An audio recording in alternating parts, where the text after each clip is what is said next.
Mais en faisant ça, les dépendants, il est trop confortable. Donc, il ne va pas chercher de l'aide. Il est trop dans la relation fusionnelle avec l'autre, qui compte et l'un et l'autre, que l'autre va trouver la solution. Il va l'aider. Si tu fais encore plus d'efforts, je vais arrêter. Je vais faire encore plus d'efforts et puis il n'arrête pas. Besoin d'aider, les chemins vers l'enfer est pavé de bonnes intentions, ça on le sait très bien. Beaucoup de bonnes intentions chez les codépendants, mais un manque de réalisme, un manque de contact avec soi-même et surtout un manque de conscience de ses limites. Si le dépendant tombe et il se fait mal, il ne veut pas que les codépendants appellent, je ne sais pas, à Genève, il y a SOS médecin, je ne sais pas ce qu'il y a ici, pour aider, pour venir soigner. Non, il va soigner lui-même sans jamais penser que peut-être il n'est pas soignant et que ça peut créer une infection.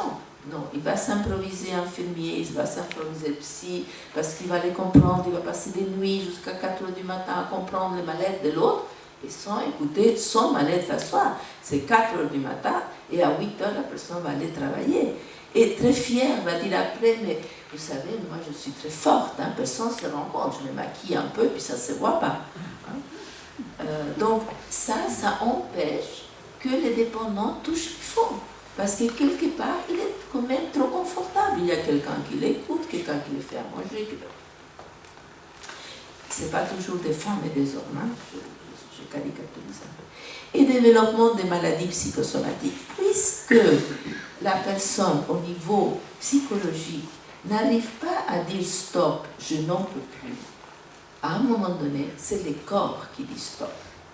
Moi, je suis toujours très impressionnée de voir combien de personnes codépendantes ont des problèmes de cœur, des tensions artérielles, des ulcères. Vraiment, souvent, ils sont dans un état physique pire que les dépendants. Ça m'est arrivé au début, quand j'avais peu d'expérience. Parfois, j'allais chercher la personne qui était à la réception, qui venait se soigner, les dépendants, qui était accompagnée de son proche. Et ça m'est arrivé de dire, Madame, oui, pensons que c'est elle le dépendant, parce qu'elle avait l'air 1000 fois pire que son mari, qui était lui le dépendant. Donc j'ai appris. Après, je disais, bonjour madame, vous venez. Voilà, et après, il disait, mais je n'avançais plus mes hypothèses parce que je me trompais souvent. Voilà, ça va jusqu'à là? Et une chose à laquelle je tiens beaucoup et qui est peut-être celle qui m'a touchée le plus, c'est la situation des enfants.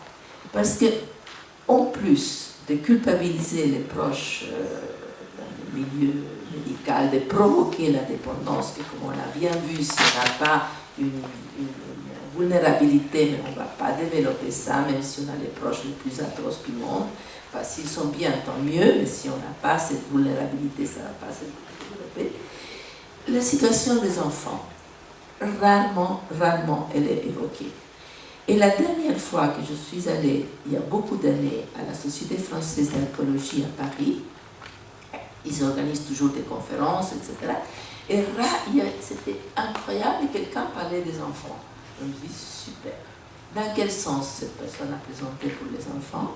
En disant que les enfants avaient des avantages à avoir des parents alcooliques ou toxicomanes, parce que comme ils se sentaient coupables, ils leur offraient des cadeaux, etc. Ouf, je trouvais que c'était un peu short, comme situation. Donc, eux subissent la dépendance passive. On parle beaucoup de tabac passif, tabagisme, mais il y a la dépendance aussi. Forcés à s'adapter, parce qu'il ne peut pas dire, voilà, monsieur, dame, mes parents, ça ne me convient pas, je m'en vais. Impossible. Peur, c'est unanime. Déception, tout le temps. Ne parle pas, non, parce que loyauté envers les parents, et on ne va pas dire à ses petits copains qu'il y a eu la violence à la maison, qu'il y a eu ceci et cela, que les parents se sont battus, qu'il y avait la... Non, ils ne disent pas. Donc, très intéressant, parce que ils apprennent très vite qu'il y a deux dimensions. On leur dit, on ne ment pas, il faut dire la vérité, mais très vite ils comprennent qu'il y a une double vie. Donc, ils ne racontent pas à l'extérieur nécessairement ce qu'il vit à la maison, et puis voilà, ils gardent pour eux ce qui se passe. Et de ce fait-là, ils mènent une double vie. Ils adoptent différents rôles. Selon les recherches, il y a des enfants qui sont extrêmement brillants, qui font des études, qui ont déjà le doctorat à 20 ans, mais c'est des enfants qui ne s'octroient pas les droits d'être des enfants insouciants. Non, ils doivent être performants, et quelque part, ils se disent, si je suis performant, ces problèmes n'existent pas. On les cache derrière mon excellence. Après, il y a des enfants qui sont boucs émissaires, qui font des casques, qui font des histoires, et eux aussi cachent la situation parce que le problème, c'est eux, pas le problème de dépendance et de codépendance des adultes. Il y a des enfants qui sont très drôles, hein, qui racontent des blagues. C'est des adultes après, vous savez, ces adultes qui se sont investis de garder l'atmosphère d'une réunion, d'un dîner, qui racontent une blague après l'autre. Mais au fond, ils ne se donnent pas le droit d'être pris au sérieux. C'est un rôle qu'ils ont appris dans leur enfance. Et puis il y a des enfants qui sont introvertis, que tout le monde aime beaucoup parce qu'ils ne dérangent pas, ils ne font pas de bruit, mais c'est des enfants qui n'apprennent pas à s'exprimer, à occuper une place. Ils sont très enfermés sur eux-mêmes. Ce que moi j'avais observé, c'est des enfants qu'on appelle enfants parentifiés, c'est-à-dire très tôt, ils s'assument. À 5 ans, ils se font à manger parce que maman est ivre morte dans son lit. S'occupent de leurs parents dépendants. C'est quelque chose qui est assez dramatique de voir en thérapie quand ces enfants viennent une fois adultes et voir à quel point ils ont besoin toujours de l'approbation des autres. Ils ne sont pas construits à l'intérieur d'eux-mêmes et avec un manque d'estime énorme parce que quelque part ils s'étaient donné l'espoir que s'ils amenaient des bonnes notes de l'école, les parents n'allaient pas consommer. S'ils allaient être silencieux et pas faire de bruit, les parents n'allaient pas se disputer. Et tous ces efforts n'ont pas marché. Et quelque part, ils se disent, c'est moi qui n'a pas réussi, donc je ne vaux rien. C'est assez dramatique. Donc, difficulté à se faire confiance, à parler de soi, parler des autres facilement, à se confier, oui, parce que tout ça, ça fait honte.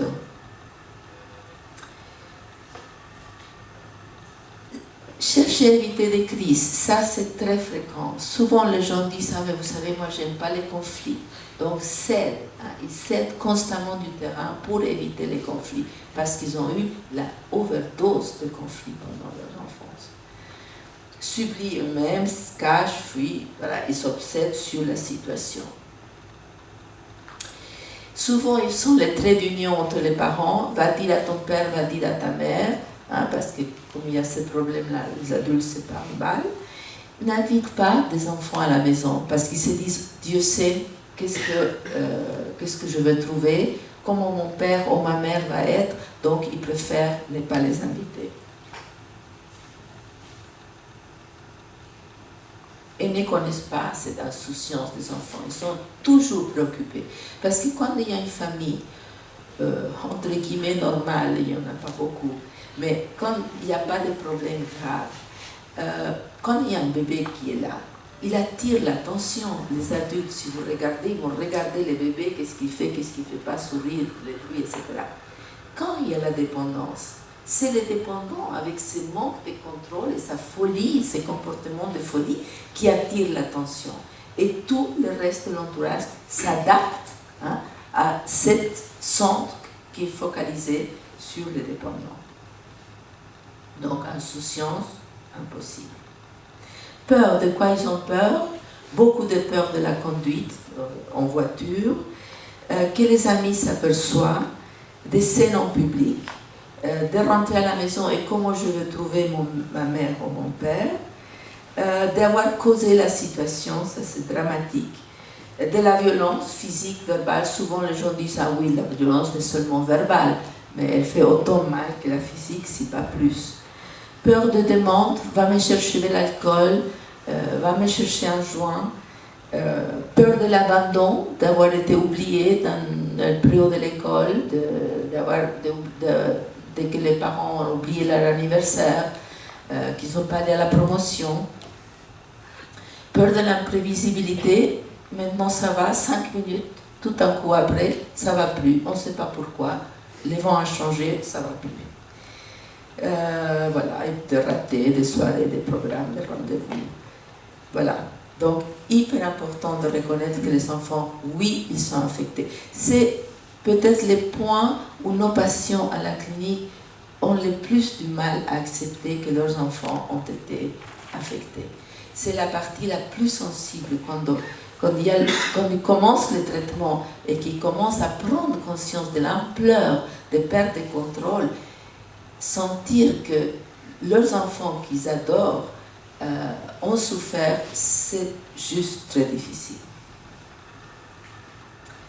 Voilà, résilience, je n'ai pas envie d'aller. Les adolescents, ils sont aussi concernés par les problèmes de la dépendance et la codépendance, déjà par la propre consommation, est-ce qu'ils consomment ou pas consommer. Ils voient qu'un copain consomme et il change, donc ils sont dans un conflit, quoi faire, le dire à quelqu'un, le dire au prof, la délation, les garder. Et puis, quand il y a les parents qui les grondent parce qu'ils consomment probablement des drogues ou des substances illicites, pendant qu'eux, ils se répondent dans leur consommation d'alcool, ça ne pose pas de problème. La codépendance au milieu du travail, très fréquent, surtout les gens qui sont en haut de la pyramide hiérarchique sont les gens qui sont les plus à risque, ou ceux qui ont des professions libérales. Parce que qui va dire à son boss, tu puais l'alcool à 10 heures du matin, ça c'est pas possible. En plus, ils sont en général, les gens en haut de la pyramide, entourés par des secrétaires, par tout un monde qui les protège, sont les gens les plus en danger et ceux qui vont mourir plus tôt. Parce que les petits ouvriers, il peut être interpellé par son boss, mais pas l'ouvrier en haut. Donc il y aura tout un système, par exemple, de codépendance au milieu du travail. Quoi faire? Il y a des gens qui se disent pensent qu'ils sont des hyper collègues parce qu'ils font le travail à la place du dépendant. Ils cachent devant le chef les manquements de la personne qui consomme en pensant être de bons collègues.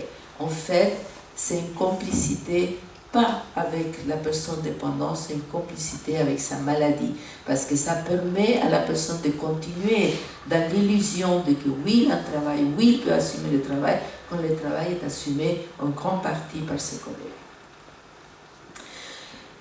Voilà, ça va jusque-là? Moi, j'ai presque plus de voix. Sortie, on va aller au traitement. Donc, qu'est-ce qu'on va traiter? Tout ce qu'on a vu qui est le problème.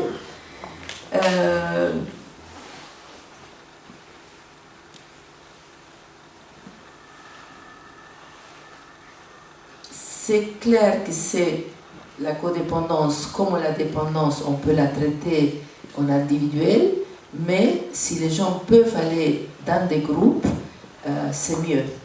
Parce que et dépendants et codépendantes ont un sentiment terrible d'être seuls, de ne pas se sentir compris ou entendus. Donc quand ils peuvent aller dans des groupes, ils sortent de cet isolement. Et quand ils rencontrent des gens qui sont plus avancés dans leur rétablissement, ça donne tout de suite de l'espoir. Il y a un moteur auquel ils peuvent aller.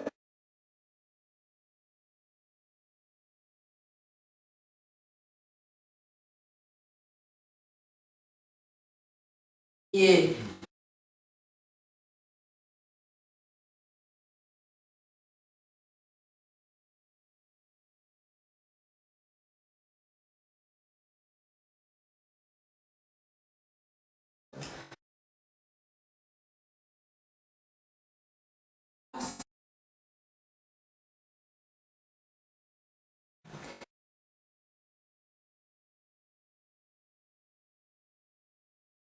voir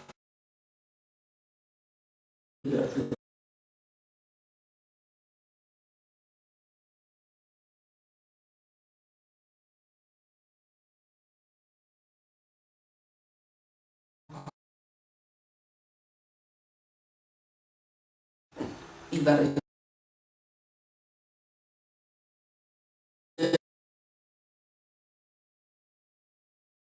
sa faute.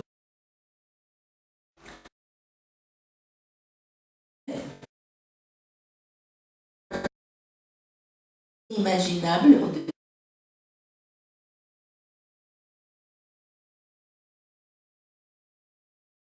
demi-heure pour lire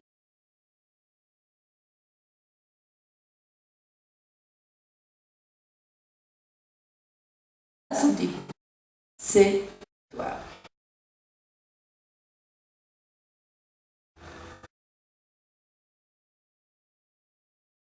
Sacrifice. Si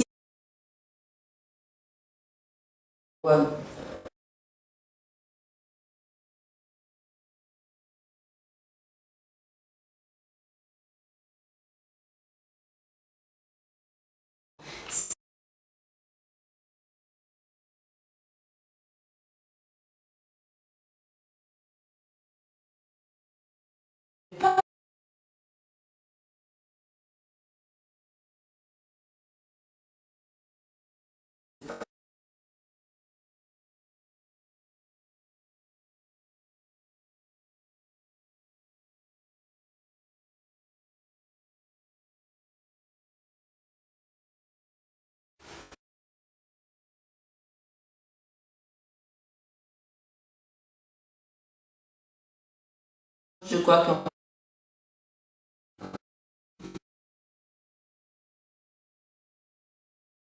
remarque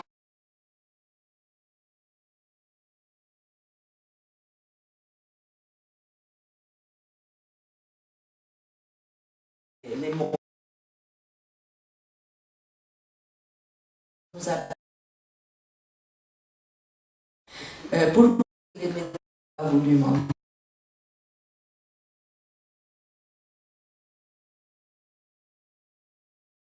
Terrible que l'obtient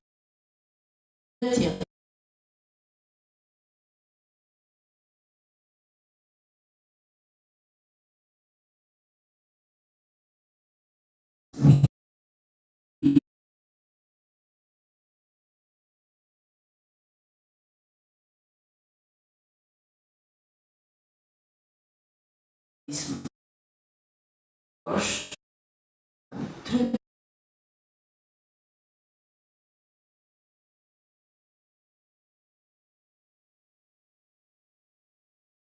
c'est rien.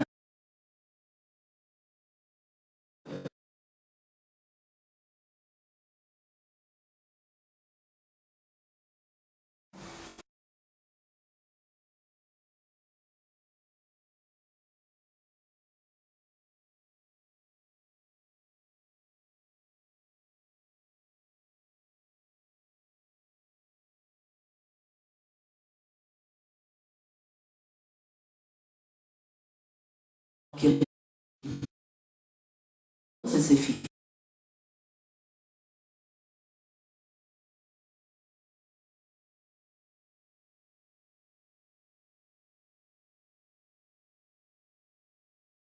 Et